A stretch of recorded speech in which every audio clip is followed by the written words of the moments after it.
This conference will now be recorded. I think it's funny how it says every time, this conference will now be recorded. I guess they just say that to make sure that I know that I pushed the button right. But all right, well we've missed the last 2 weeks, and I appreciate y'all having grace with me as I had to deal with my folks and going and helping them and taking care of them. And so we've got some catch up to do. And we're going to try to do 2 chapters today. We're going to try to do chapter 9 and chapter 10. I don't know if we'll be able to make it all the way through it, but that's my goal today. And they do kind of run together. So we're going to try to cover both of them and see how that goes. Um, just to remind you of where we were in chapter 8. Chapter 8 is we were talking about how the people decided that they didn't want God anymore to be their king, and they rejected God, and they wanted to be like the other nations, and they wanted to have a king like the other nations. And this was a huge blow to Samuel, and also God wasn't too happy about it either.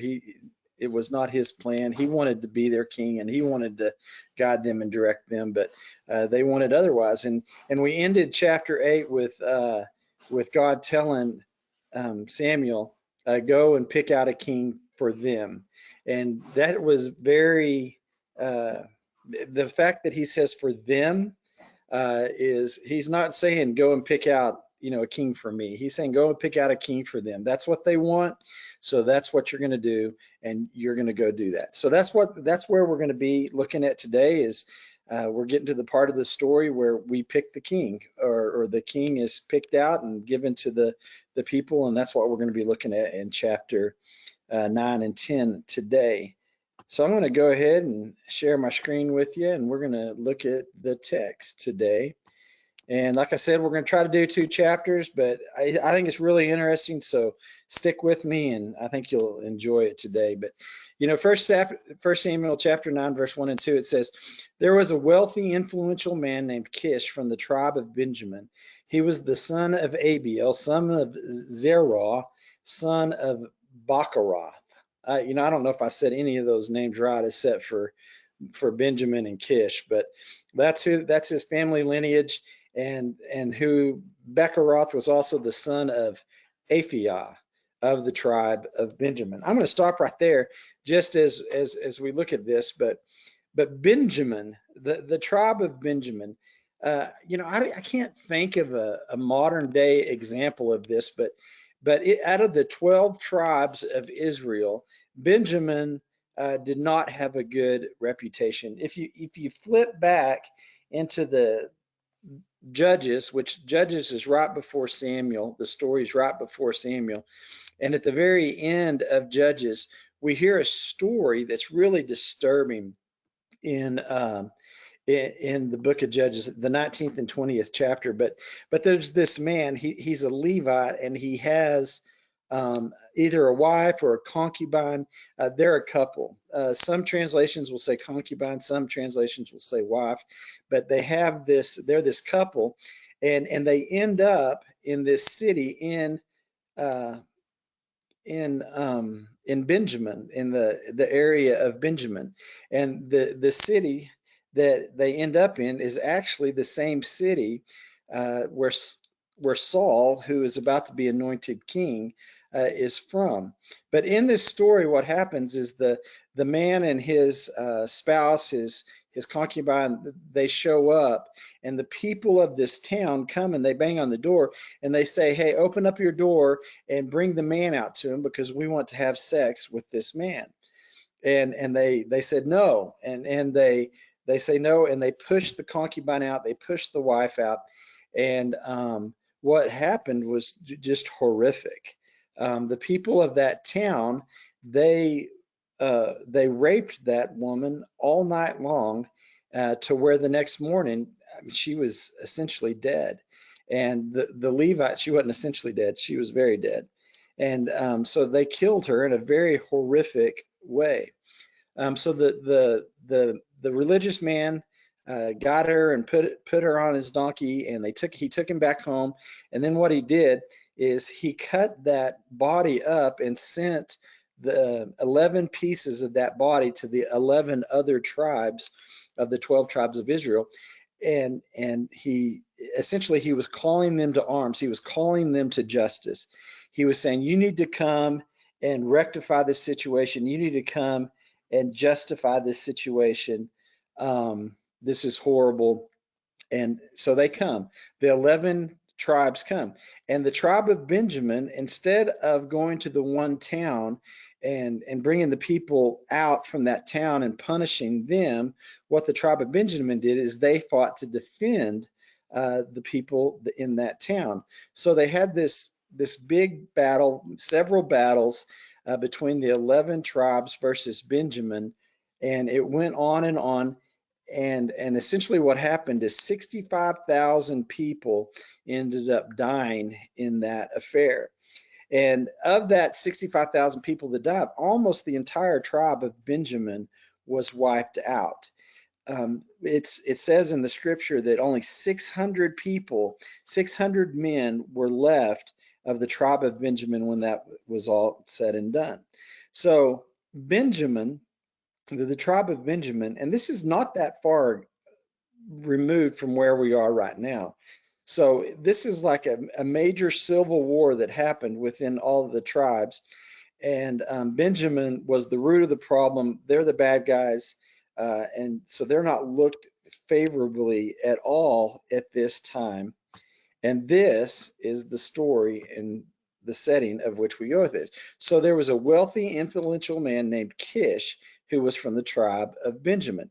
And as we find out here in a little bit, Kish lived in the town where that horrible thing happened, and he lived through it. So he lived through that. So when it says wealthy, influential, in other translations it says noble or valiant. And valiant could be that he was wealthy, he was influential. It also could mean that he was a mighty warrior. Because if he is one of the 600 that were left after this huge battle, then he probably was a valiant a warrior. And and he was probably, being from that town where the people came to the door and they demanded all these things and ended up doing what they did. Just from where he's from and what happened in this situation, this family might be a family that has some issues going on with it, that might not have the best moral values. So that's kind of the background of Benjamin and Kish and the fact that he survived that, and now that he has this son, Saul. So verse 2, it says, his son Saul was the most handsome man in Israel, head and shoulders taller than anyone else in the land. Some other translations kind of expound on that a little bit more, but Saul, what they say about Saul is that when you look at Saul, he is the epitome of what a man should look like. And he was the most handsome man in the entire tribe, or in the entire nation of Israel. And that is kind of different, because most of the time in the Bible, when we talk about people and when people are described, they discuss their character or their attributes or who they are as a person, and not how they look. So Saul was known for two things: coming from this notorious family and a notorious tribe, and also he's known for his looks more than his character. So this next slide on this map here, if you look at it, these are the 12 tribes and how they're divided up there. So if you see the Dead Sea, which is the little body of water right down towards the middle, and to the left of that is Bethlehem, and then just north of that is Jerusalem. And then if you look right above that, that's Benjamin. That's the area where our story is going to be happening today. And to the very west in Benjamin is Gibeah. And Gibeah is the location of that story that I just told you about in Judges. And it's also Saul's hometown. So that's where Gibeah is. And then if you look over to the far right, Gilgal, which is at the very south part of Ephraim, that is a place where Saul will later go meet Samuel, and he'll go meet Samuel there. and that's where he's going to be anointed. And then also up there where it says Ramatham Zophron, that's the town right there. That's the town where Samuel is from and where Samuel lives. And Shiloh, that one in Ephraim to the right there, right in the middle of Ephraim, that's where the tabernacle was hosted for like 390 years or something like that. It was several hundred years. That's where God hung out, and that's where the tabernacle was. So when we read this, we're going to read about this journey that Saul goes on here in just a little bit, but he starts there at Gibeah, which is in Benjamin, there towards the west of it, and he travels up into Ephraim, and he kind of does this circle, and then he comes all the way back down. And then if you see there, Ramah, that's where he's going to end up. And that is where Saul is hanging out at this time, and that is like 5 miles from Gibeah. You know, you've got to remember that Israel is 130 miles long, top to bottom at its widest, and 80 miles wide from its widest point, left to right. So this, while this looks like a huge area, it's really not a huge area. The whole nation of Israel easily fits in the panhandle of Texas, and so this is the story. This is the location of where this story is told. But that Gibeah, that's the hometown of Saul, and that's also where that tragic story happened that I mentioned earlier. So, verse 3 through 5, it says, one day Kish's donkeys strayed away. Okay, we're going to stop right there. But the fact that Kish has donkeys indicates that he is a very wealthy man. It said in the introduction in chapter 1, verse 1, it says that he's a wealthy, influential, valiant man. But he has donkeys, so that means he has more than one.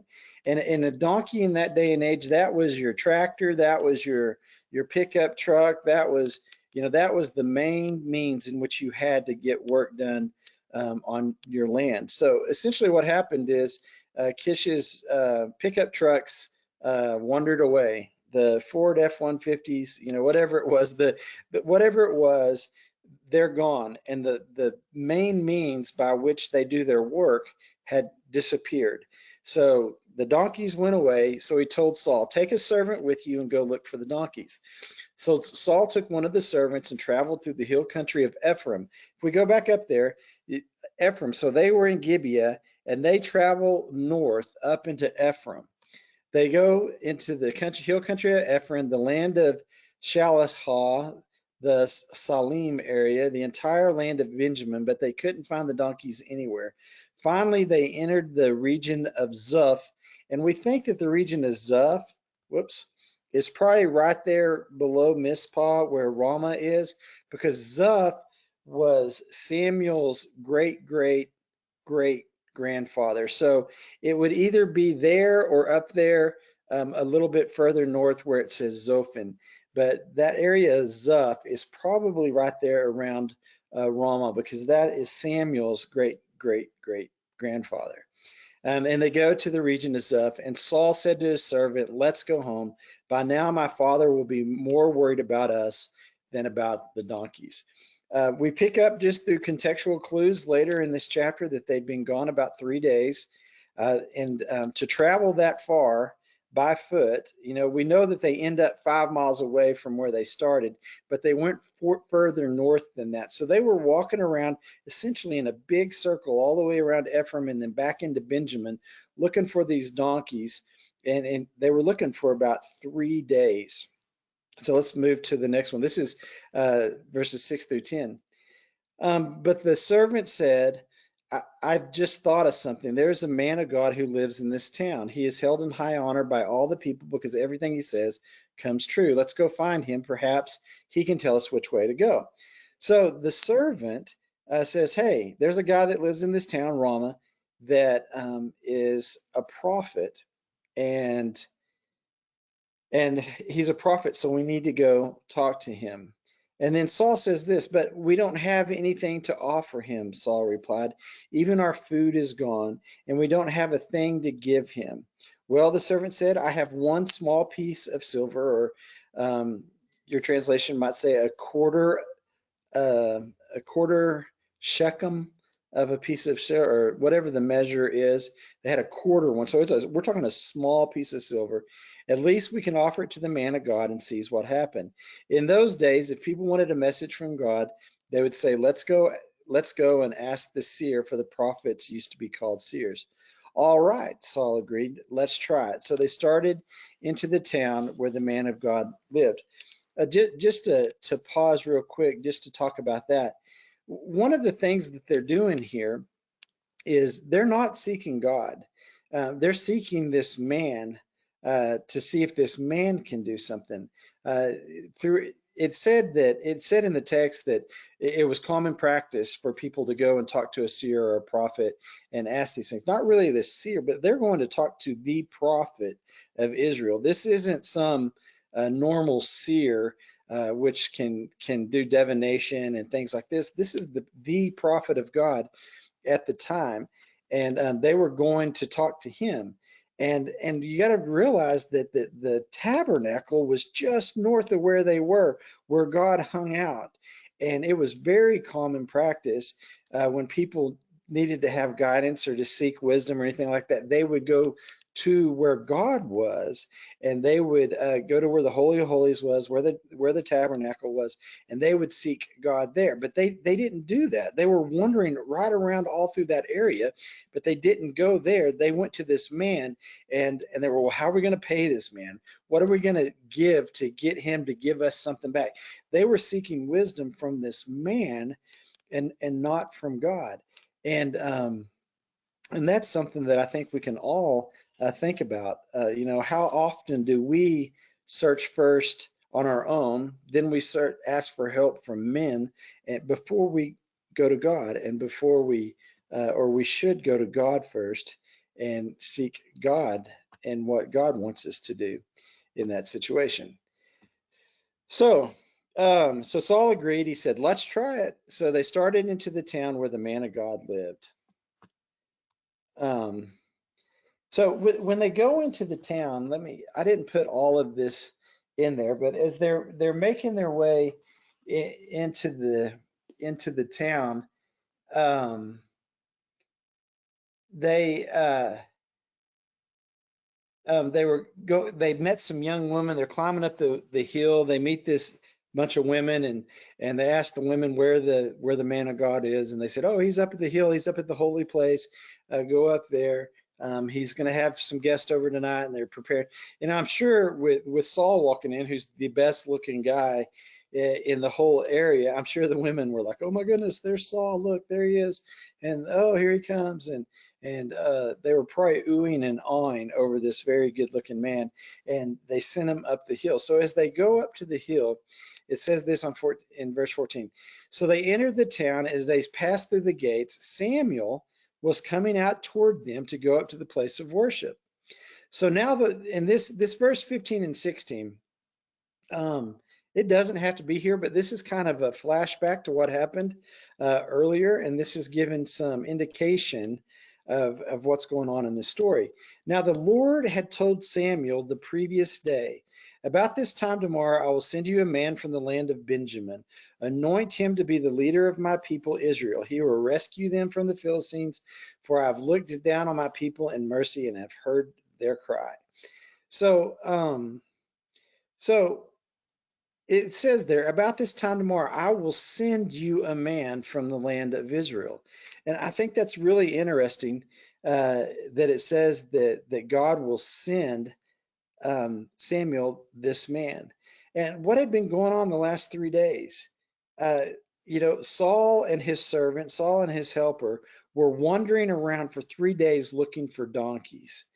And sometimes I think that God sent him on that donkey hunt, looking, and he was going to meet him on that donkey hunt. And sometimes I think so often in our own lives, we can be caught in the mundane. We can just be out looking for donkeys. We can just be out doing our everyday work. But God wants to meet us there, and He wants to reveal something to us. It reminds me of a time when Jody and I were coming back from church many, many years ago, before I even went to seminary. Didn't have any kids. We were just married, and God was just working on our hearts and just really revealing himself to us. And we're coming home from church, and we see this homeless family sitting out on the side of the road. And as we're coming home from church that day, we see this homeless family. I don't know if they're homeless, but they were in a car and they had a sign up that said, hey, they needed food and they needed help and all this stuff. So we just felt like, oh, we're supposed to help them. It's just a normal day, just nothing really important was going on. But we go into the local United there. We buy some groceries, and we come back out and we look for them, and they were nowhere to be found. They were nowhere to be found, and we had pretty big sacks of groceries there, and we couldn't find them anywhere. And we even went to some other grocery stores to see if they were in other parking lots. We went to other intersections and looked for them, and we couldn't find them. And we went home, and I was like, what are we going to do with all these groceries? Well, I guess we're stuck with them. We're going to have them. And we unloaded all the groceries into our pantry, and that's the groceries that we had. Well, in that, God taught me a very, very valuable lesson, because the groceries that I bought like, nowadays when you buy just the off-brand or the store brand, like the Sam's Choice or the whatever it is at Walmart or United, it's pretty good. But back then, when you got the off-brand stuff, it wasn't very good. And all of a sudden, I got stuck with all this off-brand food. And I got stuck with this off-brand peanut butter. And off-brand peanut butter used to be really, really bad. And it got to the point to where I was out of my Jif or whatever it was, and I started having to eat that peanut butter. And God used that. Every time I made a sandwich, every time I ate some of that food, he reminded me of some truths of do unto others as you would have them do unto you. And it just really convinced me that if I'm going to help someone, or if I'm going to do something for someone else, then I'm going to help them the way that I would want to be helped. And I'm not going to save money and skimp and buy them the nasty food. I'm going to buy them the food that I would want to meet. So I thank God when we're just doing normal everyday things like chasing donkeys down the road, looking for our lost pickup, whatever, when we're just doing stuff like that, God often uses that time to meet us and to reveal his truth to us. And I'm sure y'all can think at times in your own life that might have been a conversation that you had at the grocery store, might have been a phone call, a text, just something but God used that really normal thing to call you into a deeper relationship with him, or to reveal something to him, to you, that you didn't know. So God was there, and he says, you're going to anoint him to be the leader of my people, Israel. He will rescue them from the Philistines, for I've looked down on my people in mercy and have heard their cry. So here we go. 17 through 20, it says, when Samuel saw Saul, the Lord said, that's the man I told you about. He will rule my people. So Samuel sees Saul walking in the gates, and the Lord revealed to Samuel and said, hey, that's the guy. That's the guy I told you about yesterday. He's going to rule my people. Just then Saul approached Samuel at the gateway and asked, can you please tell me where the seer's house is? And Samuel says, I'm the seer. Samuel replied, go up to the place of worship ahead of me. We will eat there together, and in the morning I will tell you what you want to know and send you on your way. And don't worry about those donkeys that were lost 3 days ago, for they have been found. And I'm here to tell you that you and your family are the focus of all of Israel's hopes. So sometimes I think about this. And, what did Saul think? Just moments earlier, oh, okay, let's scrounge up a piece of silver, and we're going to go talk to this seer, and we're going to try to let him help us find our donkeys. And all of a sudden, they walk up and they said, hey, where's the seer? Oh, I'm the seer. And, oh yeah, don't worry about your donkeys, because your donkeys are fine. And also, you and your family are the hope for Israel. You are the apple of Israel's eye. You are the one that Israel is going to look to in this time. And I'm kind of would think that Saul would be like, well, that's a whole lot more than I bargained for. This guy, he knew about my donkeys before I even told him about my donkeys. He recognized me and he told me that I am essentially going to be the hope of Israel. So that had to be, he had prepared food for him. We find that out in the next verses that we're not going to read, but he had prepared this food for him and he knew that he was coming. And we're going to fast forward a little bit because they go up on the hill, they have this meal. He had the choice cut of meat and all these things. But on verse 25, it says this, but then they came down from the place of worship and returned to town. Samuel took Saul up on the roof of the house and prepared a bed for him there. At daybreak the next morning, Samuel called, said, get up, it's time for you to go on your way. Other translations just say, get up and leave. Get up and go home. So it's like, okay. So Saul got up and got ready, and he and Samuel left the house together. When they reached the edge of town, so Samuel is walking Saul outside of town. When they reached the edge of town, Samuel told Saul, send your servant on ahead. After the servant was gone, and it was just Samuel and Saul, he said, stay here, for I've received a special message for you from God. So this is way more than what Saul was looking for and what Saul wanted and anticipated. But it was just Samuel and just Saul, and this is the message that he had. Then Samuel took a flask of olive oil and poured it over Saul's head. He kissed Saul and said, I am doing this because the Lord has appointed you to be ruler over Israel, his special possession. So as was covered in chapter 8 and also earlier in chapter 9, the king has given the people what they want, and there he is now anointing Saul to be the leader, to be the king of Israel.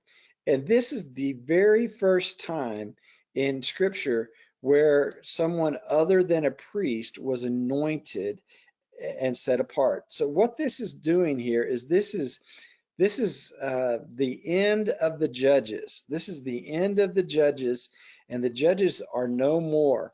Samuel is the last of the judges, and this is it. And now the beginning of the king has started, and this is a big change in the story of Israel. That they are anointing Saul to be the leader.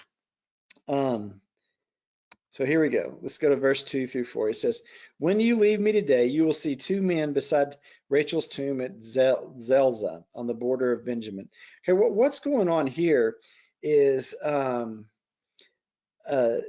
Samuel is giving Saul like three big verifications that God is involved in this, and that God is watching, and that God is calling him to do this. When you leave me today, you will see two men besides Rachel's tomb at Zelzah on the border of Benjamin. They will tell you that the donkeys have been found and that your father has stopped worrying about them and is now worried about you. He is asking, have you seen my son? When you get to the this second one, and when you get to the Oktober, you will see three men coming towards you who are on their way to worship God at Bethel.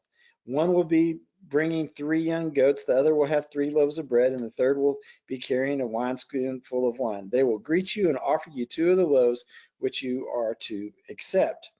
So Samuel is telling him, hey, these are these 3 signs that God is giving you, these signs that what I did when I anointed you and set you apart to be the leader, these are 3 signs for you to remember, to know that God is involved in this. And, first and foremost, I want to say that when God calls us to do things, he doesn't always give us signs. He doesn't always give us, in this case, 4 signs that God is at work and calling Saul to be, he is appointing Saul to be the king. But with that said, it doesn't hurt to ask. it doesn't hurt to ask God, God, give me a sign. If this is what you want me to do, give me a sign. There are times when I have been praying about what I'm supposed to speak about, or if I'm supposed to speak at a certain place, or if I'm supposed to take a certain job, or things. I asked God for a sign, and I said, God, please reveal yourself to me. And does he always do that? No, he doesn't. But it doesn't hurt to ask, and it also doesn't. It is very beneficial to have your eyes open to see if you have these signs. So I think that's something that we can all learn here, because I think we're all called. I know that we're all called by God to do um, work in His kingdom. Real quick, I want to back up just a little bit um, to this part in the 8th chapter.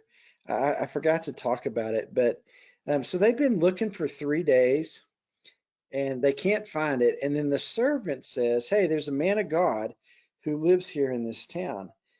This is 5 miles away from where Saul lived. And we know in chapter 8 that the entire nation of Israel knew who Samuel was. And here Saul is, he doesn't even know who Samuel is.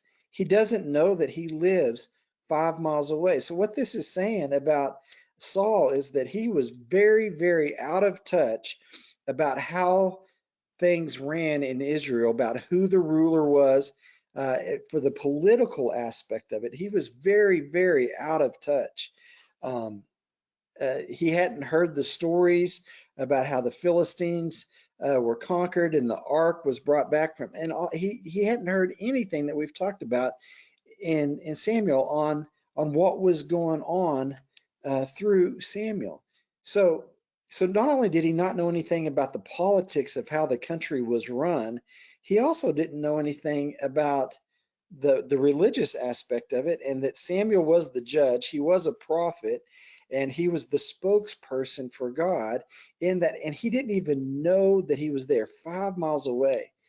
So what does that tell us about Saul? It tells us that he wasn't preparing, he wasn't putting a high priority on his religious life, he wasn't putting a high priority on leadership. And I think we all need to prepare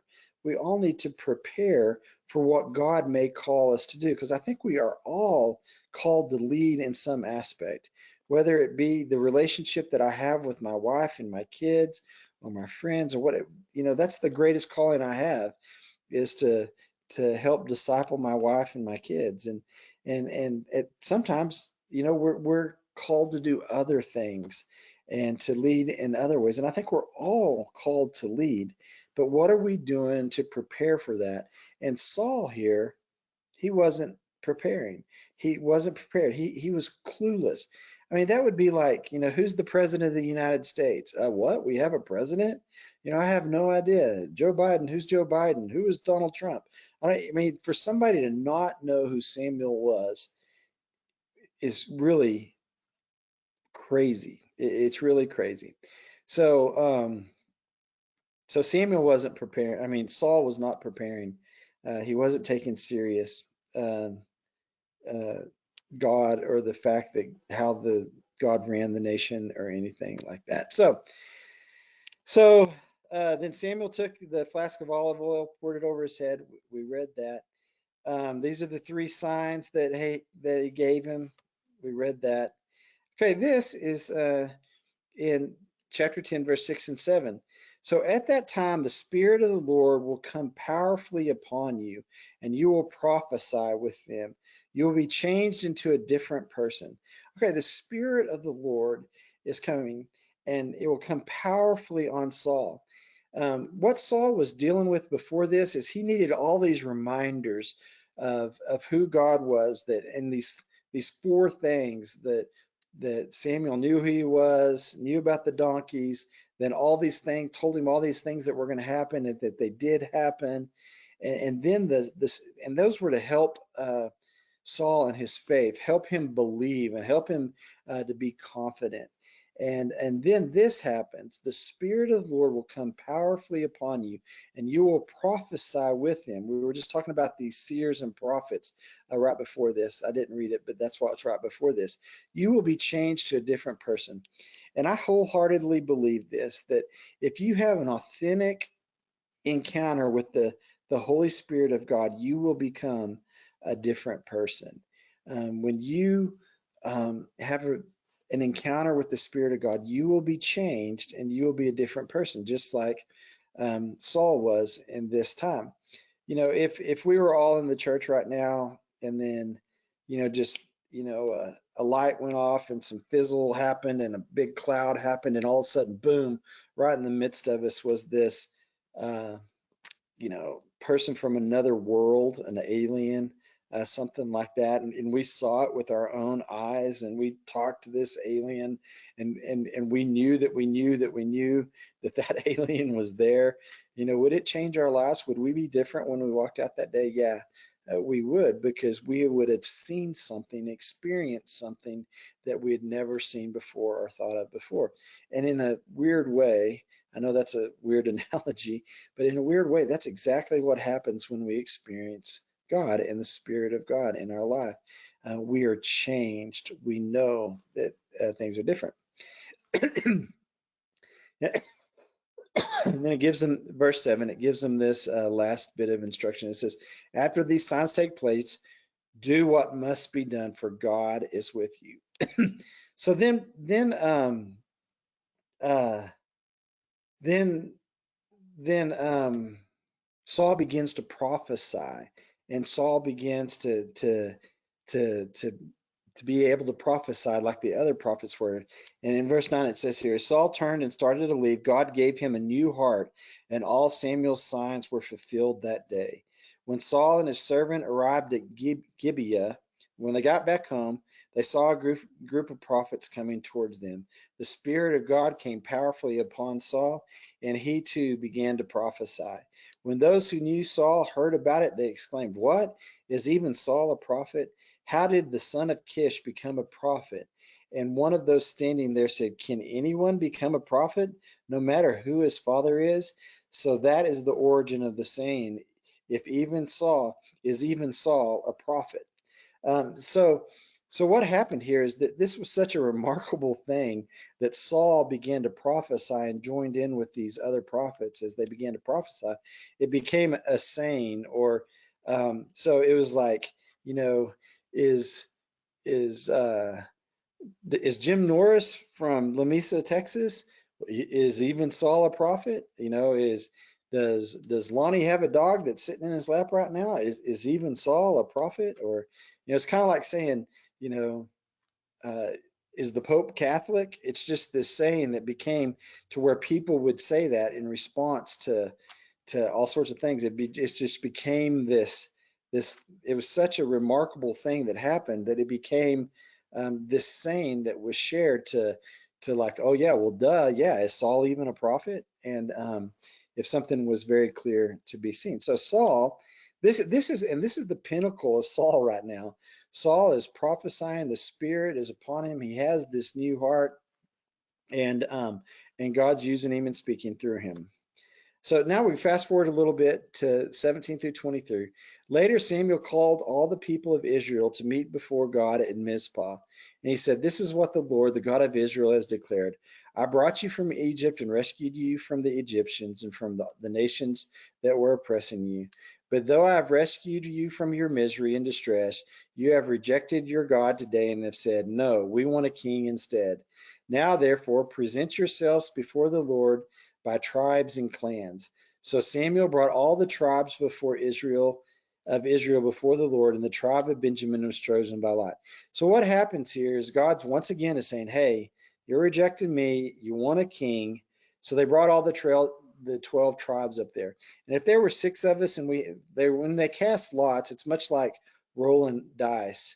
And you have a 6-sided dice. If there's 6 of us, I'm 1, Jody's 2, Jim's 3, Lonnie's 4, Javier's 5, and if we roll that dice and it comes up 5, then Javier would be chosen. So what they did is out of the 12, they cast lots and Benjamin was chosen. Then they got all of the clans inside of Benjamin and they cast lots again. And the family of the matriarchs was chosen. And then once they got that, they got to Kish. And then once they got to Kish, then all of a sudden out of all his sons, Saul was chosen by Lot, as they have chosen all this time. So, and finally Saul, the son of Kish, was chosen from among them. But when they looked for he had disappeared. Um, and I think this is where it starts going wrong for Saul. I mean, God had done so much to to say that, hey, I just had you out chasing donkeys, but while you were out chasing donkeys, there was a reason you were out there, and it was for Solomon to talk to you and to tell you uh, the plans that I have for you. And not only did Samuel know that, he had these 3 other signs that he gave you that came true. And not only did you have those 3 signs, the Spirit of God came upon you in a powerful way that your heart was changed and you began to prophesy in such a way that people remembered it for years and years and years. But Saul, as we will find in the rest of this book, Saul always has a problem with faith. He always has a problem with faith and believing that God is going to do what God says that he's going to do. And it really is what gets Saul in big trouble later in this book. So he doesn't believe. He's having a hard time. So they can't even find him. He's not there when just previously Samuel had told him that you are special in the eyes of God and you are called to be the leader of Israel. Where is he? And the Lord replied. Uh, so they prayed, hey, where is he? So they asked the Lord, where is he? And the Lord replied, he is hiding among the baggage.